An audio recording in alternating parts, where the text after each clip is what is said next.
नमस्कार, मेरा नाम बलराज ताम्रकार गवर्नमेंट कॉलेज भिलाई 3 से है और आज हम चर्चा करेंगे छत्तीसगढ़ राज्य निर्माण का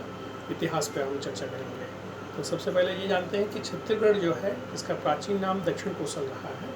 और यह जो क्षेत्र है ऐसी मान्यता है कि इसमें भगवान राम की जो है ननिहाल ये क्षेत्र जो है माना जाता है। रामायण काल में के साक्ष्य यहाँ पर, महाभारत कालीन साक्ष्य यहाँ पर स्पष्ट रूप से उपलब्ध हैं और राम सेतु जो है मार्ग भी यहाँ पर राम सेतु गमन मार्ग भी यहाँ दृष्टिगोचर होता है। यह यहाँ पर समय समय पर अनेक राजवंशों में जैसे मौर्य वंश है, वाकाटक है, सातवाहन है, राजर्षि तुल्य गुप्त वंश, साथ ही पांडु वंश के राजाओं ने शासन किया है, कवर्धा में फड़ीनाग वंश। इसके अलावा लंबे समय तक यहाँ पर छत्तीसगढ़ में कलचुरी राजवंशों तो उसके बाद जो है मराठा शासकों का जो है यहाँ पर जो है शासनकाल यहाँ पर रहा है। और छत्तीसगढ़ जो नाम है यह इसका इतिहास, इसका नामकरण पढ़ने के पीछे जो है ऐसी मान्यता है कि इसका से पहले बार नाम खूब जो है 1746 में इसका पहली बार जो है छत्तीसगढ़ शब्द का पहली बार जो प्रयोग है वह खैरागढ़ रियासत के जो राजा थे लक्ष्मी निधि राय, उसके चारण कवि दलराम राव ने सबसे पहले इस बार इस छत्तीसगढ़ शब्द का इस क्षेत्र के लिए प्रयोग किया था। ऐसे राजनीतिक दृष्टि से इस शब्द का पहली बार जो प्रयोग वह हमारे जो गोपाल मिश्र हैं उनकी किताब खूब तमाशा में मिलती है। बाद में जो रतनपुर के इतिहास और विक्रम विलास के जो रचयिता प्रमुख इतिहासकार बाबू रेवा राम ने इस क्षेत्र के लिए छत्तीसगढ़ शब्द का प्रयोग किया। ऐसी मान्यता है कि यहाँ पर कलचुरी शासन कल के समय शिवनाथ नदी के उत्तर में रतनपुर में यहाँ पर 18 गढ़ थे और उसके दक्षिण में 18 गढ़ थे। इन दोनों को पूरा मिलाकर छत्तीसगढ़ जो है नाम पड़ता है। और ऐसे शासकीय दृष्टि से कैप्टन ब्लंट के रिपोर्ट के आधार पर मिस्टर जेनकिंस ने इस क्षेत्र के लिए जमींदार साहब छत्तीसगढ़ जो है नाम लिखना प्रारंभ किया। छत्तीसगढ़ राज्य का अगर हम इसके निर्माण देखें, छत्तीसगढ़ शुरू से ही एक जो है इनकी विशिष्ट सांस्कृतिक पृष्ठभूमि रही है, अपनी विशिष्ट बोली, अपनी विशिष्ट तीज त्यौहार, पहनावा, खान पान, रहन सहन, अपनी पौराणिक कथाएं, इसकी अपनी विशिष्ट रही है, विशिष्ट सांस्कृतिक विरासत इसका अपना रहा है। भौगोलिक स्थिति विशिष्ट रही है, यहाँ प्रचुर मात्रा में आर्थिक संसाधनों से भरपूर महानदी, शिवनाथ, इंद्रावती, हसदो जैसी बड़ी नदियाँ, वन संसाधन से, खनिज संसाधन से भरपूर जो है ये क्षेत्र हमारा रहा है। और साथ ही साथ यह जो क्षेत्र है और ये जो क्षेत्र है यह अपने आप को अलग ढंग से विरासत से सजे हुए, इसलिए सबसे पहले पंडित सुंदरलाल शर्मा ने इस क्षेत्र के लिए मतलब एक छत्तीसगढ़ राज्य का जो है स्वप्न देखा और 1918 में ही पांडुलिपि जो है बनाई। और आज जो नक्शा हम वर्तमान में देख रहे हैं उन्हीं के द्वारा बनाया गया नक्शा है और ये नक्शा उन्होंने कल्पना करके जो है पृथक छत्तीसगढ़ राज्य के निर्माण की कल्पना उन्होंने सबसे पहले की थी। इस कल्पना को साकार रूप देने के लिए निरंतर संघर्ष और निरंतर अनेक व्यक्तियों का जो है अनेक संस्थाओं का योगदान निरंतर रहा है। इसमें सबसे पहले अगर हम देखें तो 1924 में रायपुर जिला परिषद की बैठक में जो है इस मांग को पूरे जोर शोर के साथ उठाया गया था और चर्चा हुई, लेकिन इतना अच्छा परिणाम नहीं मिला। बाद में 1939 में कांग्रेस के त्रिपुरी अधिवेशन, जिसकी अध्यक्षता सुभाष चंद्र बोस जी ने की थी, तो पंडित सुंदरलाल शर्मा ने पूरे तर्क के साथ, तथ्यपूर्ण आंकड़ों के साथ और जो है इस छत्तीसगढ़ निर्माण की मांग को पूरे जोर शोर से उनके समक्ष जो है वो रखे, लेकिन उस समय भी सफलता हमें नहीं मिल पाई। फिर बाद में 1946 में पृथक छत्तीसगढ़ राज्य की मांग को एक संगठित तौर पर जो है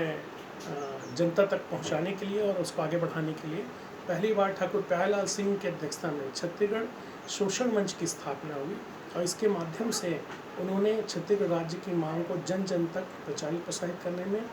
और जो है महत्वपूर्ण भूमिका जो है निभाई। उसके बाद 1955 में मध्य प्रांत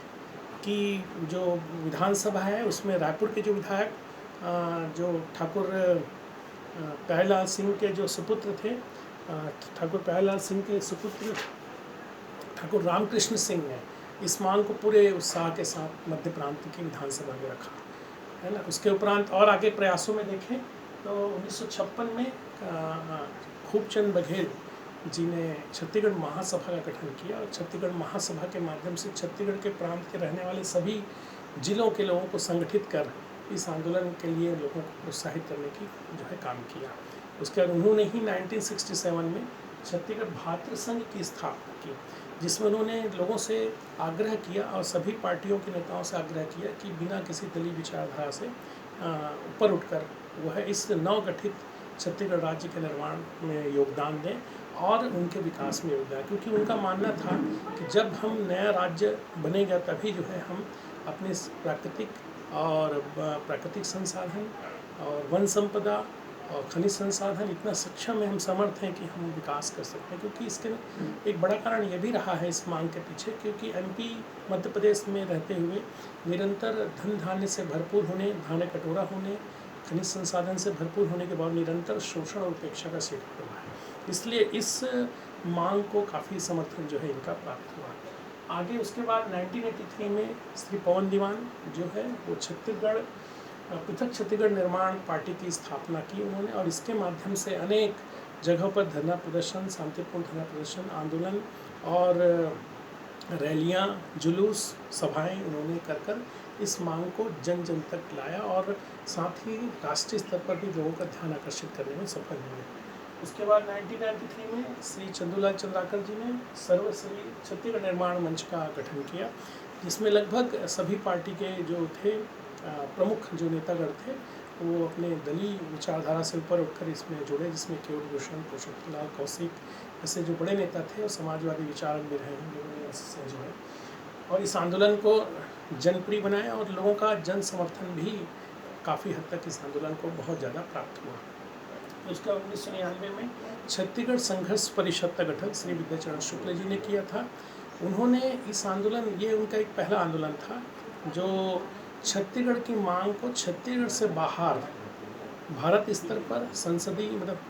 राष्ट्रीय स्तर पर तक ले आने में सफल हुए। इन्होंने, इनके नेतृत्व में दिल्ली में धरना प्रदर्शन हुए, संसद का घेराव हुआ,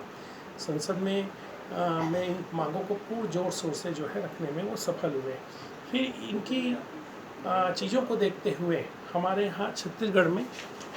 इसको देखते हुए अब ये मांग पूरी तरह से जनता की आवाज़ बन चुकी थी और जनता को भरपूर समर्थन जो है इस आंदोलन को मिलने लगा था और एक नए राज्य के निर्माण की तीव्र इच्छा शक्ति जो है जनता में देखने को मिली थी। इस कुछ चीज़ को देखते हुए हमारे 18 मार्च 1994 में छत्तीसगढ़ की मध्य प्रदेश की विधानसभा में श्री रविंद्र चौबे जो है ना, उन्होंने एक अशासकीय संकल्प जो है इसे रखा, जिसे पारित कर दिया गया था। बाद में इस मांग को देखते हुए 25 जुलाई सन 2000 को हमारे यहाँ लोकसभा में जो है इस विधेयक को जो है पेश किया गया और जो पास हुआ, और बाद में राज्यसभा में 3 अगस्त को इसे रखा गया, जो 9 अगस्त को जो है पास हुआ, और उसके उपरांत जो है हमारे यहाँ 28 अगस्त को राष्ट्रपति श्री के नारायणन ने इस पर जो है हमारे हस्ताक्षर किए, और इस प्रकार 84वें संविधान संशोधन के उपरांत 1 नवंबर सन 2000 को जो है छत्तीसगढ़ जो है हमारे एक नए राज्य के रूप में जो है उभर कर सामने आया, और ये हमारे छत्तीसगढ़ उभर कर सामने आया। और आज इसका प्रोग्राम है कि हम 1 नवंबर को छत्तीसगढ़ का जो है छत्तीसगढ़ नवगठित छत्तीसगढ़ निर्माण दिवस के रूप में जो है हम लोग मनाते हैं और आज अपनी विशिष्ट पहचान बनाए हुए। आज छत्तीसगढ़ निर्माण के बाद एक भारत छत्तीसगढ़ जो है एक विकसित राज्य के रूप में अपनी विशिष्ट पहचान बनाने में सफल हुआ है, और अपने आंदोलन जो निर्माण छत्तीसगढ़ निर्माण के आंदोलन जितने भी हुए हैं उस आंदोलनकर्ताओं की उद्देश्य, इच्छाओं, सपनों को साकार करने में निरंतर प्रयास करते हैं।